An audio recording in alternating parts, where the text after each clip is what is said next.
Hi, this is Matt. Just before we start the show, I want to tell you about Recruiting Future Remixed, a new series of conversational webinars bringing together some of my previous podcast guests to debate the significant issues in our industry. Generative AI has been grabbing all the headlines in talent acquisition this year. Cutting through the hype to fully understand AI's real impact and future potential isn't just an intellectual exercise. It's a strategic imperative. For the first free Recruiting Future Remix webinar, I'm moderating a discussion on AI in talent acquisition, featuring three brilliantly innovative thinkers and practitioners. Nick Thompson from IBM, Alin Bailey from Smart Recruiters, and Toby Colshaw from Worldwide Amazon Stores. Together, we'll unpack the realities of AI in TA today, discuss its benefits, risks and limitations, and explore the enormous potential for innovation and disruption in the future. The webinar is taking place on Monday, September the 11th at 10 a.m. Eastern Time. A recording will be made available for everyone who registers, so don't worry if your calendar or time zone doesn't align to watch it live. I won't be sharing the recording on the podcast, so your only chance to hear it is to register by going to bit.ly/recruitingfutureremix. That's bit.ly/recruitingfutureremix. And Recruiting Future Remix is all in lowercase. Support for this podcast is provided by HackerJob, a reverse marketplace that actively vets engineers. HackerJob flips the traditional model on its head, meaning companies apply to engineers versus candidates applying to jobs, with companies getting an 85% response rate to the candidates they reach out to, as well as exposure to tech talent that directly meets their organization's diversity objectives. After all, the ability to attract, hire, and retain tech talent from all backgrounds is critical to every organization's success. Companies such as S&P Global, CarMax, and Sensor Tower are all using HackerJob, so why not join them? Go to hackerjob.com/future to get your free 30-day trial today. That's hackerjob.com/future. And HackerJob is spelled HACKAJOB. There's been more of scientific discovery, more of technical advancement and material progress in your lifetime and mine than in all the ages of history.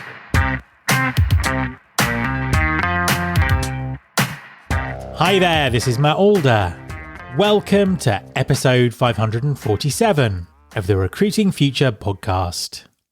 It's been an extraordinary year for technology.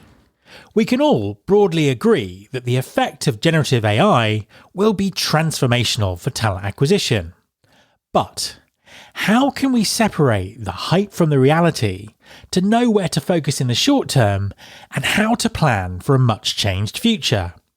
With so much noise and minimal signal in the discussion about AI, I thought the best way to get a grip on everything was to talk to a genuine AI thought leader. My guest this week is Jon Krohn, host of the SuperDataScience Podcast, best-selling author, and chief data scientist at TA startup Nebula. Jon was on the show back in 2019, and he gave us a primer on AI that was so good, people are still listening to it now. This time, he's doing a deep dive into generative AI, giving us some history, explaining the current reality, and outlining the radical potential for the future. This conversation was eye-opening for me, and it's a compulsory listen for everyone who works in talent acquisition. Hi, Jon, and welcome back to the podcast. Hey there, Matt. It is a treat to be back all these years later. I can't believe it's been so long. Well, it's an absolute pleasure to have you back on the show. Could we start with you introducing yourself and telling everyone what you do? Sure. So I'm Jon Krohn. I'm the chief data scientist at a machine learning company called Nebula. And we are aiming to transform the future of HR tech, of recruiting, and ultimately of business in general. But you don't want to boil the ocean too quickly, do you? So I host Super Data Science. It's the most listened to podcast in the data science industry. We do about 4 million downloads a year. And I wrote a best-selling book a few years ago called Deep Learning Illustrated. I think that was the impetus for me being on the show previously. So I think it was 2019 that I was on the Recruiting Future podcast. And yeah, we talked about deep learning and how that could transform this industry, recruiting. And at that time, I was working at a company called Untapped. So that company was acquired in early 2020. And yeah, now we're on to, this new company, Nebula. The co-founders are myself, the CEO of Untapped, or the founder of Untapped, Ed Donner. He's the CTO at this new company, Nebula. And then we've got the CEO of the holding company that bought us back in 2020. He's our CEO here at Nebula. So we've got this great team. We're able to use the intellectual property from Untapped days. So kind of like 8 years of continuous intellectual property development into the AI algorithms that are behind this new Nebula platform. When you were on the show, and it was September 2019, which feels like not long ago and 100 years ago, all at the same time, you gave us a kind of a brilliant walkthrough of machine learning and data science and deep learning and AI, which was so good people still listen to it now. So I was, with everything that's gone on in the AI space, I was keen to have you sort of back on the show to almost give us an update in terms of what's happened. So talk us through what's happened in AI over the last sort of 2 or 3 years to get us to where we are now, which is kind of, I describe it as maximum hype. Yeah. So for a long time, I think it was fair to say that the AI hype was bigger than the impact that it was making. And in the last year, really, that has changed. And I think for the first time, the hype is matching the reality with artificial intelligence.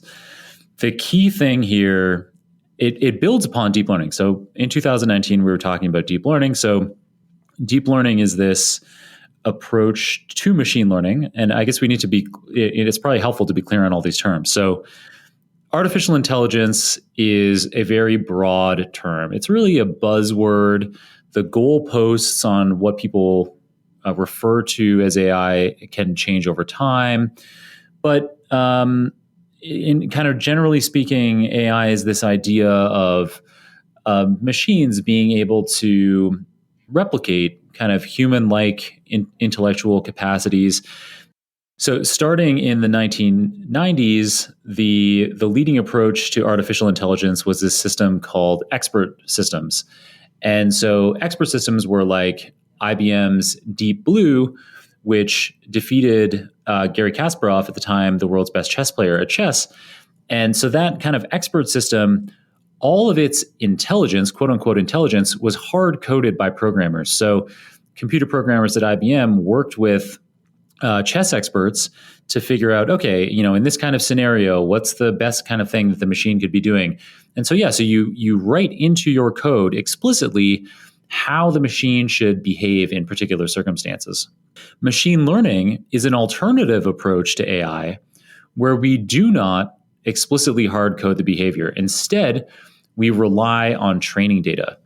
And so a great example of this, to kind of keep going with the game playing analogies, is more recently, there's a game called Go, which is actually the world's most popular board game. So chess is the most popular board game in the West, but if you include the entire globe, Go is the most popular game. And Go involves placing white. So there's one player has white stones, another player has black stones, and you just place these stones on a grid, and you try to have your stones completely capture, like to create kind of boundaries around your opponent's stones. And anytime you do that, you capture their stones. And so you take over more and more and more of the board. And while that might sound like a simple premise, the computational complexity of that kind of game, the possible number of moves in the game is, there's more possible board positions than there are atoms in the universe. So it's like this, there's a tremendous amount of complexity in what can be done on the board. And so it doesn't, it doesn't fit well into being like, okay, here are the rules to winning, like you can in chess. Instead, there's the best players kind of play by intuition. There are some strategies to learn, but there's this kind of intuitive intelligence involved. And so people thought that it would be decades before we had machines that could develop this kind of intuition and beat human experts at Go. But a few years ago, researchers at a group called Google DeepMind in London created this algorithm called AlphaGo. Instead of the 1990s expert systems, IBM Deep Blue approach where everything's hard-coded, with AlphaGo, you're relying on training data. So initially they were using training data from human games of Go. And so you just record all the positions and the algorithm learns over time. It develops a quote unquote intuition around how to play without you needing to explicitly program the algorithm to do it. And this AlphaGo algorithm ended up beating the world's best Go player. And there's a great documentary film that was created about this. People can get it on YouTube for free. And it's just called AlphaGo. And it has like 98% on Rotten Tomatoes. It's a fascinating kind of focus on the humans behind this. But all of this is to say that the modern AI approaches rely on this machine learning approach, which uses training data instead of explicitly programming, instead of explicitly hard coding things. I've been speaking for a long time, so Matt, if you want to interject or anything. I'm just going to interject to say that I was actually lucky enough to go to DeepMind's office a few years ago, and they actually had the Go board. They got the Go board in a glass case. So I've actually seen it. So yes, there we are. That's my intelligent interjection. But no, carry on. Sort of talk us through how we got to where we are now. So that's AI and machine learning. So now we kind of have an understanding of those terms. So AI is kind of this broad generalization of machines being able to in some way replicate intellectual capabilities. Machine learning is a way of doing it where we're using training data to get that result. And machine learning is definitely, it's the most prominent way for data scientists to be doing AI today.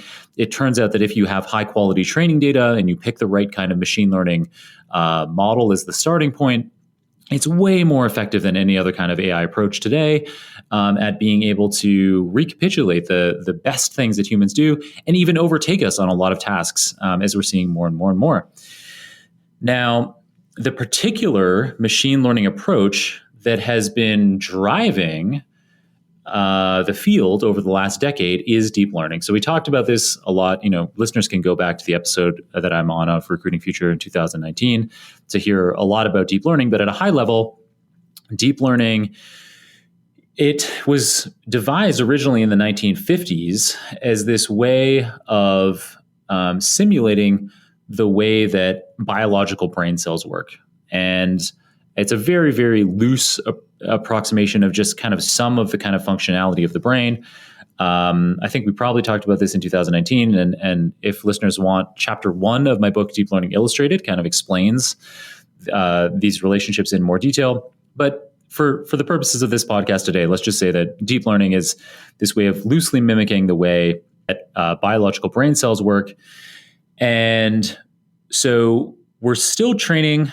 Deep learning is a machine learning approach, so we're still training from data, but this deep learning approach, it allows the algorithm to automatically develop many layers of sophistication. So the first layer of processing in this deep learning network will do very relatively simple processing.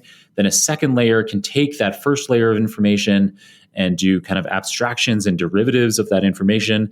And then you can have a third layer that's increasingly complex, increasingly abstract, until you have potentially dozens or even hundreds of layers that allow increasing complexity, increasing abstraction to be represented by the machine. And so this is what has allowed, the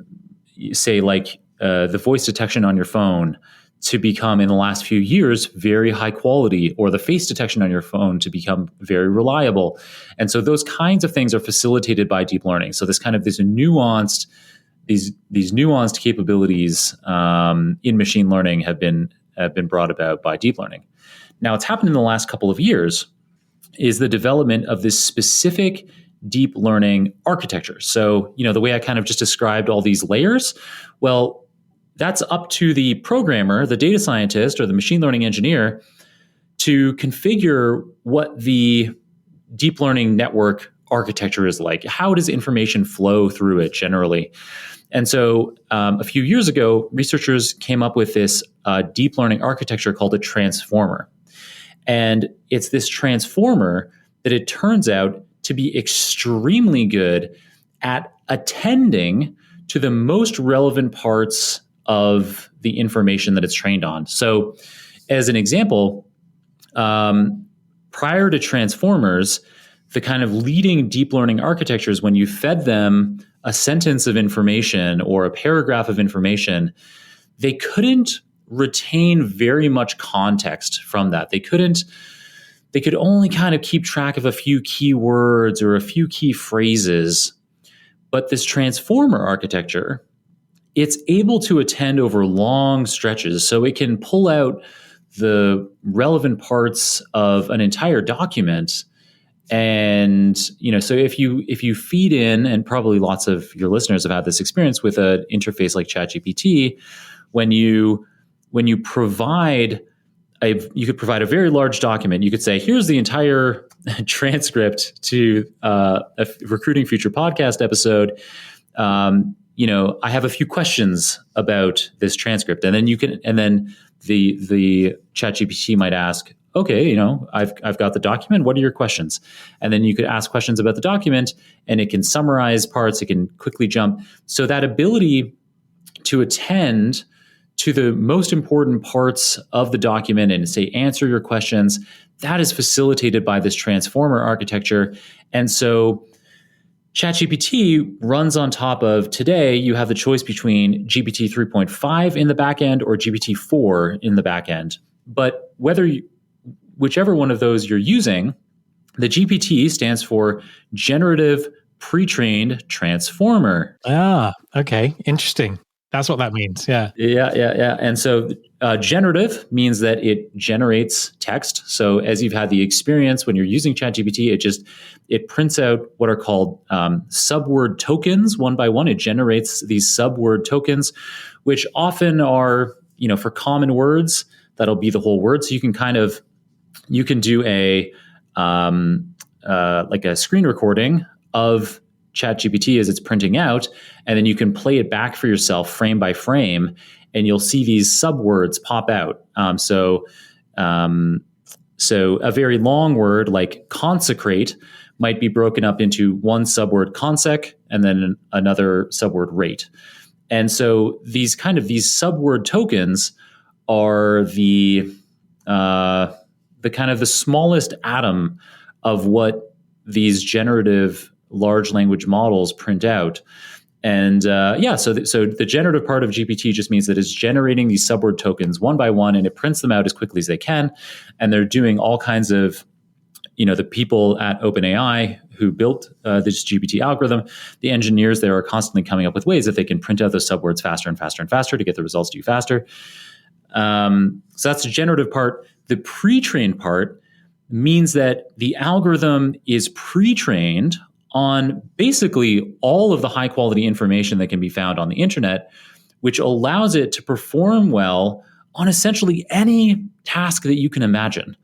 So it's pre-trained in the sense that you don't need to train it to some specific task that you'd like to perform at.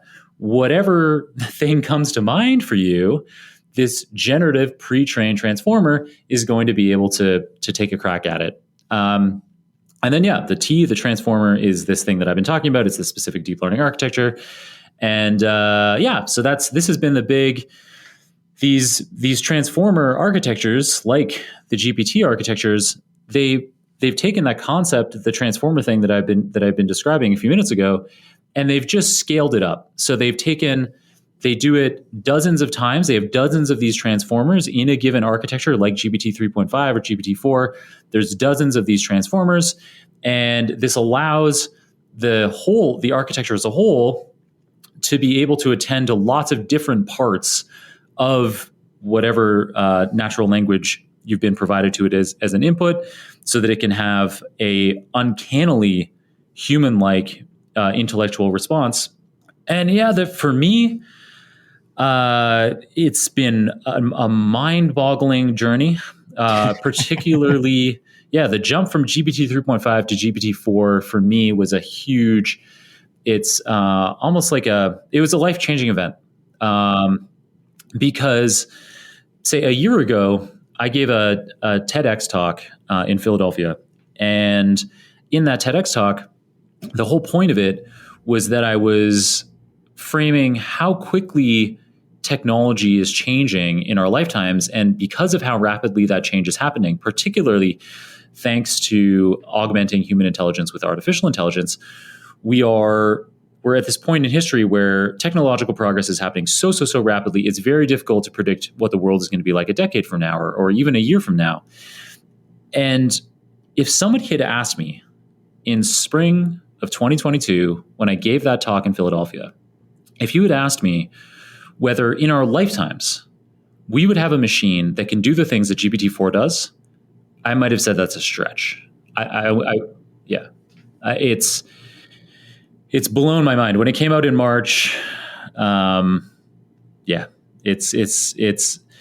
a real game changer, and I think it goes to show that it really might be possible in our lifetimes that we will achieve something called artificial general intelligence, which is a machine that is more intelligent than humans is capable of replicating human intelligence on any conceivable task. I'll come back and ask you about that again a little bit later in the conversation, but there's just a couple of kind of areas I want to cover first. The first one is what the landscape looks like here, because I think that there is a tendency in our industry to think that Chat GPT is in terms of the only game in town. But there are lots of other large language models, aren't there, being developed? Oh, yeah, for sure. So another one of the big players in this space is a company called Anthropic. So they have a model called Claude, like the French name Claude.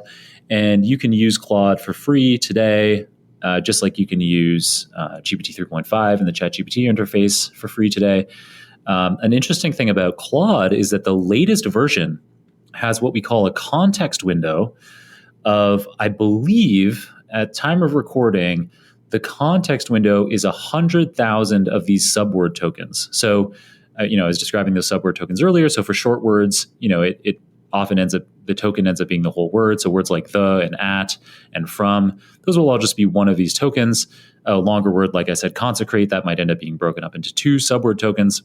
But so in general, so this idea of this context window of 100,000 tokens that Claude has, it means that you have almost like 100,000 words or something like 80,000 words that can be handled by the algorithm. And that's a lot of pages. It's like 100 pages, kind of roughly, that kind of rough order of magnitude of context that you can provide to Claude. So potentially a very powerful option for people to work with, especially if they have longer documents that you want to be doing these AI tasks with. So that's one.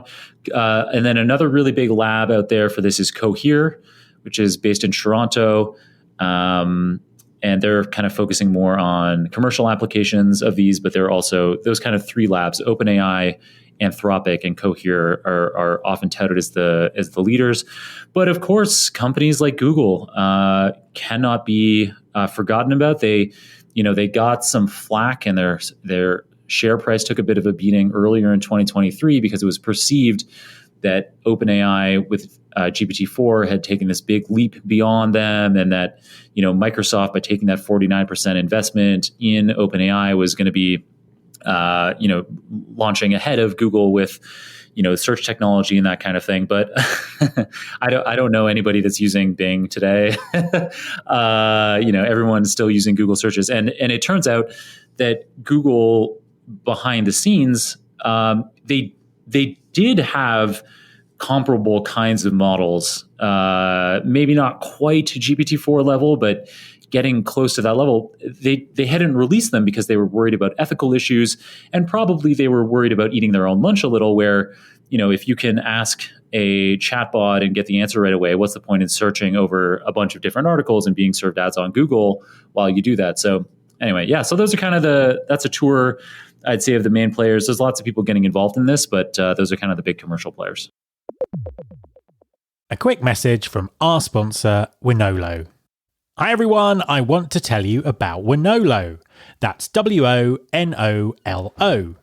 Wonolo stands for Work Now Locally. Wonolo enables businesses to find quality workers for on-demand, seasonal, short-term and long-term work. Ditch the bulky paperwork and interview process and use Wonolo to find quality workers fast and get work done even faster.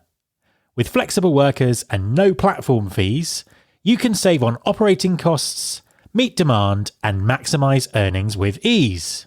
Wonolo is available in over 100 markets, including Chicago, Dallas, Atlanta, New York, and Seattle. Get workers who are ready to work and spend less time finding them with Wonolo. Go to www.wonolo.com/pod. That's www.wonolo.com/pod and take the stress out of finding workers. So there's obviously been huge amounts of discussion about how this can be applied to recruiting and talent acquisition. Lots of people doing their own experiments with ChatGPT and Bard and everything else. Lots of vendors trying to bake it into their systems. Now, you're the perfect person to ask this because you're obviously a practitioner in the space, but you're also building a recruitment product. So what are the immediate kind of implications for recruiting and talent acquisition when it comes to this new technology?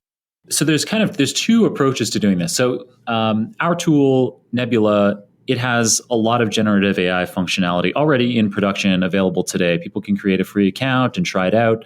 We're at the time of recording, we're just kind of going into a public beta. We're not marketing it yet. So this is potentially one of the first places you're ever hearing about it. But we have functionality built in, like when you think of somebody, a role that you need to fill, you probably instantly have an idea of the job title and a handful of the key skills that you're looking for. You can throw those into our platform and we will create a full-length job description for you that's, a page long and has all of the sections that you'd expect. And our algorithm will attempt to fill in the gaps. It'll take guesses at, so if I say that I need to hire a director of data science, and I'm looking for this person to have generative AI skills, then the job description that's automatically generated by our platform might assume things like the kinds of programming languages that we'd expect the person to have and the kinds of methodological approaches that we'd expect the person to have. And it does a tremendously good job of it. And you could go to a tool like GPT-4 and get comparable kinds of results for a task like that. So I'm trying to give an example of how, we want to have this generative AI functionality in our platform. And so if you yourself as a listener are thinking about, you have whatever recruitment platform, HR tech platform or whatever, and you want to build some kind of generative AI functionality into it, one route that you can go down with your development team is using a proprietary model like the OpenAI APIs. So the same ChatGPT is this friendly user interface that you can just type in and have very natural interactions with. But a software developer or a data scientist would be able to call OpenAI's API. So API stands for Application Programming Interface. And basically that's like the code equivalent of a user interface. So with a user interface, you might click and point, or you might type into a box. With an application programming interface, you're writing computer code that gets sent to somebody, in this case to OpenAI, and then OpenAI returns to you the response, also in code. But then, within that code is included the natural language response, in this case from ChatGPT, or from GPT-4. So these APIs allow, these commercial APIs from providers like OpenAI, allow you to experiment with what could be possible in your platform with a generative AI function. So that job description builder functionality, for example, when we had the idea to create that product feature, our product team, not our data science team, our product team just went to ChatGPT, switched it over to GPT-4, and experimented with, okay, if I provide a job title and some skills, how good of a job does GPT-4 do at creating a response that I'm kind of looking for? And they kind of, in that way, they figured out how to engineer the right kind of prompt and provide it with the right kind of information to get the result that they were hoping for. And so anybody in your company now has this power to use a tool like ChatGPT to experiment with some kind of potential generative AI capability in your platform. But then from there, there's, so one thing you could do is you could just use, as I described, your data science team or your software development team could use the OpenAI APIs, and they could very quickly, in a matter of hours, stand up the ability to have that kind of job description builder functionality that I just described as an example in your platform. But the other key route to go down, which we've gone down with Nebula, is to have your own proprietary large language model. So your own proprietary transformer architecture, like GPT-like architecture running. And so for this, at the time of recording, my recommendation for your listeners would be to check out a model called Llama 2 by Meta. So Meta, formerly known as Facebook, they have made themselves a big player in the open source large language model space. So people estimate that they invested $25 million in the creation of this Llama 2 architecture, which is trained on 2 trillion of these tokens, these kinds of subword tokens, which is a huge amount.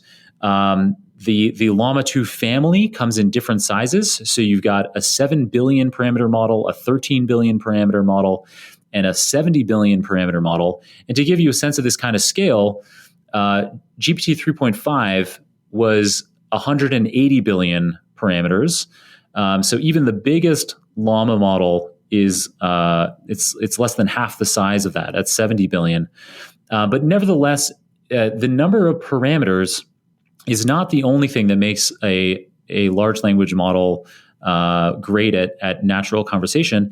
It turns out that in addition to parameter size, having a large amount of data is hugely important too in training time. So you kind of have these 3 factors. You have model size, amount of high quality training data, and training time. And those are kind of your 3 parameters for working with.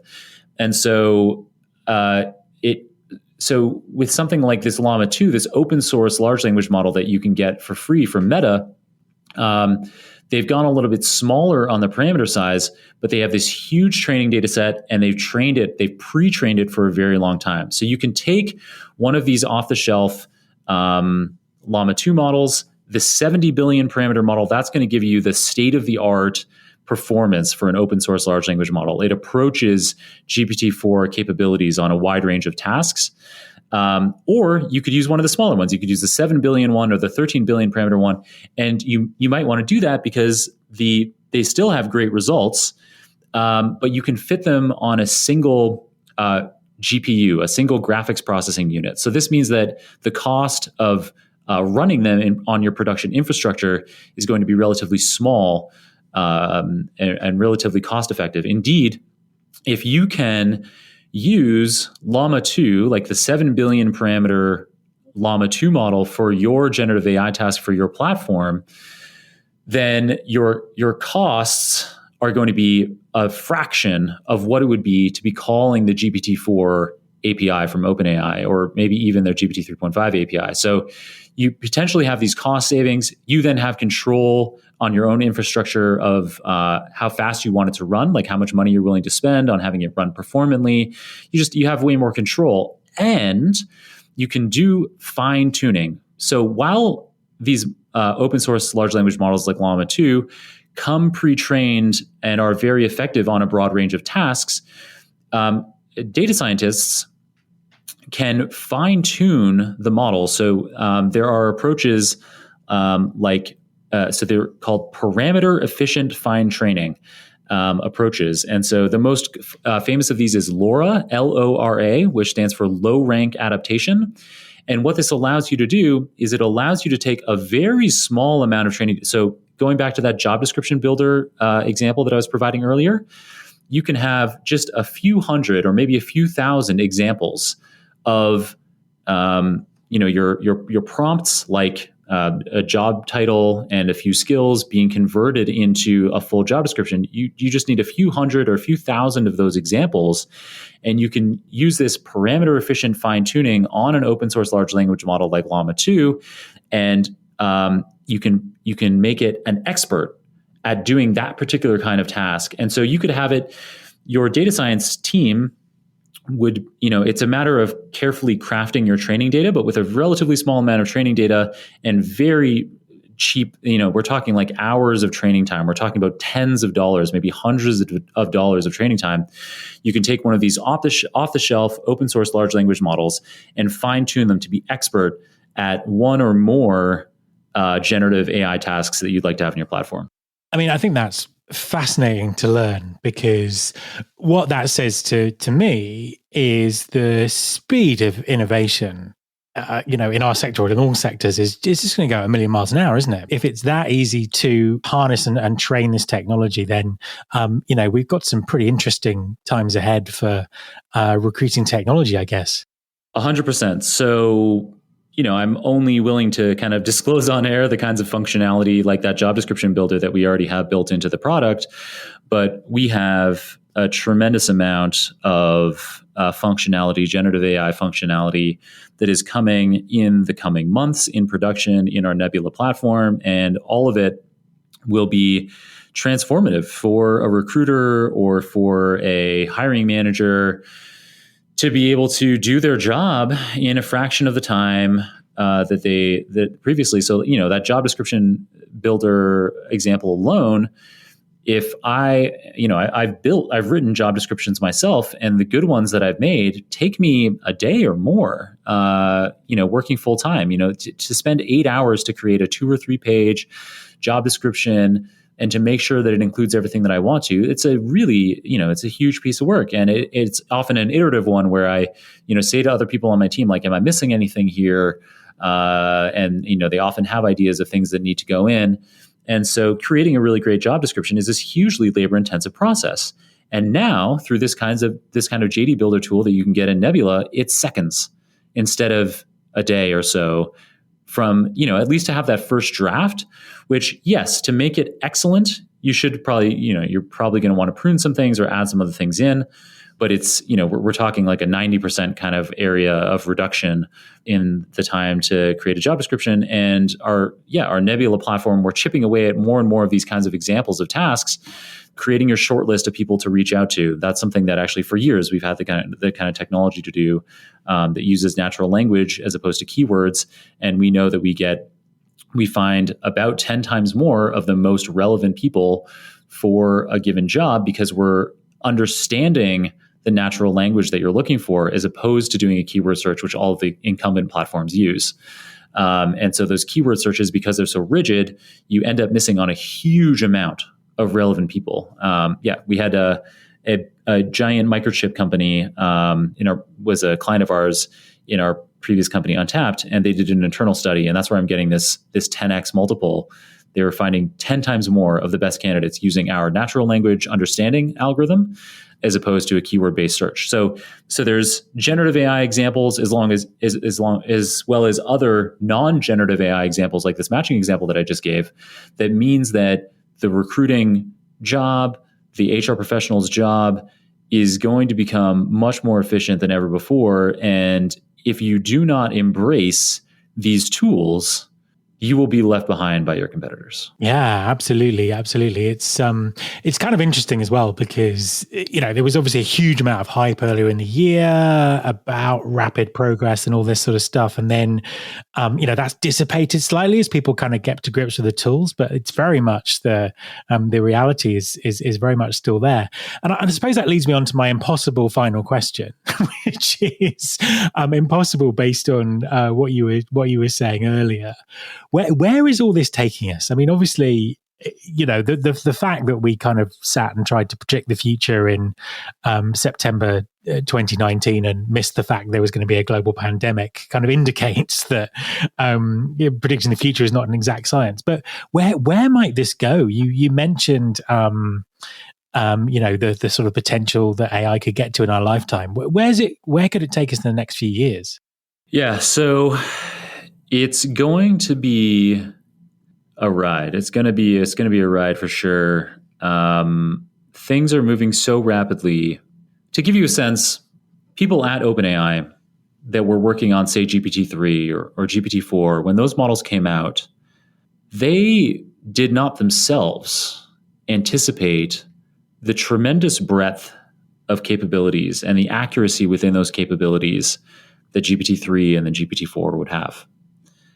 And so across domains, not just in, these kind of generative AI, these text-to-text generative AI applications like GPT-3 and GPT-4, but in all kinds of AI, whether it's recognition or image generation, video generation, the strides being made are extraordinary. And yes, it makes predicting the future very difficult. But one thing that is a safe bet is that across all of these domains in the coming years, we are going to continue to see staggering improvements. And so it means that as a professional, we need to be looking out for ways that we can be adopting these tools and integrating them into our workflows as quickly as we can. And it's conceivable, looking beyond a few years, it's conceivable that in our lifetimes, these machine systems will become so much more capable than humans at, making processes efficient, at allocating resources effectively, that we may just trust machines to do that. And particularly if we can also crack things, perhaps with the assistance of AI, things like nuclear fusion energy, we could in our lifetimes be in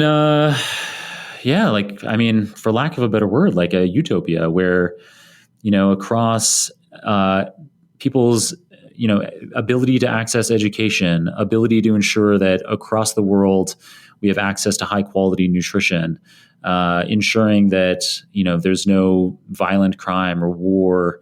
All of these things are attainable in our lifetimes. But there's also a camp that is really concerned about AGI, artificial general intelligence. So this same kind of technology that could lead to a utopia could also lead to a dystopia or potentially an extinction event for life on this planet, including humans.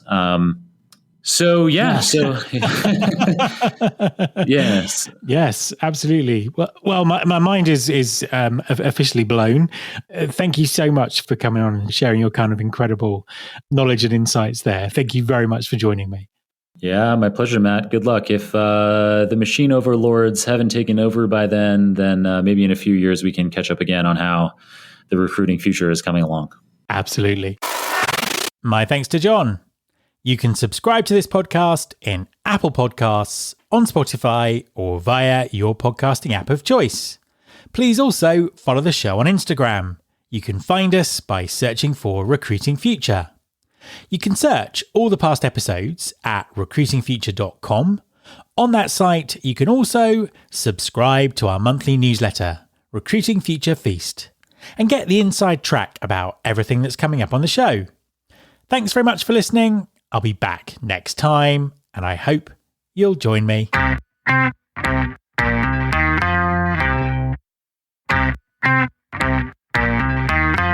This is my show.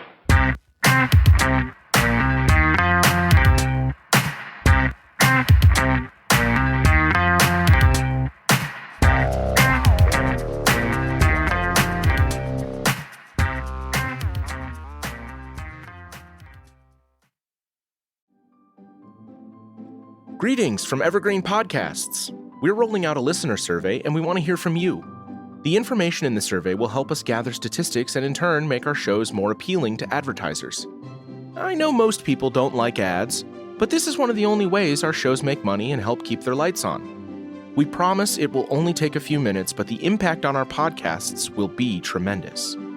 As a token of our appreciation, we'll randomly select one lucky participant each month to win an exclusive merchandise package from Evergreen Podcasts. Head to evergreenpodcast.com/listenersurvey to help a show and possibly get some free stuff for doing so. We can't thank you enough for the support. Now back to the show.